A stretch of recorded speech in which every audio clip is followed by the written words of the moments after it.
Hello all 2022 എനിക്ക് accident ആയ സമയത്ത് ഞാൻ ആകെ ആഗ്രഹിച്ച കാര്യങ്ങൾ എന്താ അറിയോ? ഒന്ന് എങ്ങനെയെങ്കിലും ഒന്ന് സ്വന്തമായിട്ട് ബാത്റൂം പോകാൻ പറ്റുക എന്നുള്ളത്.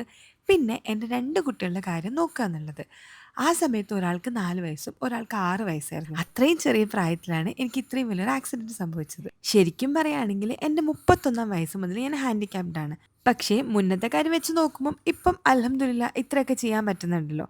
പണ്ട് ഞാൻ വീൽ ചെയറിലായിരുന്നു, ബെഡ് റിഡൻ ആയിരുന്നു, പിന്നെ വാക്കറായി.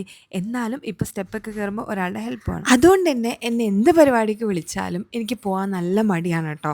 കാരണം കുറേ റെസ്ട്രിക്ഷൻസ് ഉണ്ട്. ശരിക്കും പറഞ്ഞാൽ ഇപ്പോൾ ഫ്രണ്ട്സൊക്കെ കൂടിയിട്ട് ട്രിപ്പൊക്കെ പോകുന്നത് കാണുമ്പം, അല്ലെങ്കിൽ സോളോ ട്രിപ്പൊക്കെ പോകുന്നത് കാണുമ്പോൾ നല്ല ആഗ്രഹമുണ്ട് കേട്ടോ. മെയിനായിട്ടുള്ള കാര്യം മക്കളുടെ കാര്യം ആലോചിച്ചിട്ടാണ്. കാരണം എനിക്കിങ്ങനെ ആയതുകൊണ്ട് തന്നെ മക്കൾക്ക് കുറേ റെസ്ട്രിക്ഷൻസ് ഉണ്ട്. അതായത് എനിക്ക് അവരെ ഒന്ന് ബീച്ചിൽ കൊണ്ടുപോകാനൊന്നും പറ്റില്ല. ഒക്കെ റെഡിയാവായിരിക്കൂല്ലേ? റെഡിയാവും. ഇതിനെക്കാട്ടും ബുദ്ധിമുട്ടുള്ള എത്ര ആൾക്കാരുണ്ടല്ലേ? ഏതായാലും എനിക്കിതൊക്കെ എങ്കിലും ചെയ്യാൻ പറ്റുന്നുണ്ടല്ലോ. അപ്പൊ ബാക്കി കഥകളായിട്ട് നാളെ കാണാം. ബൈ.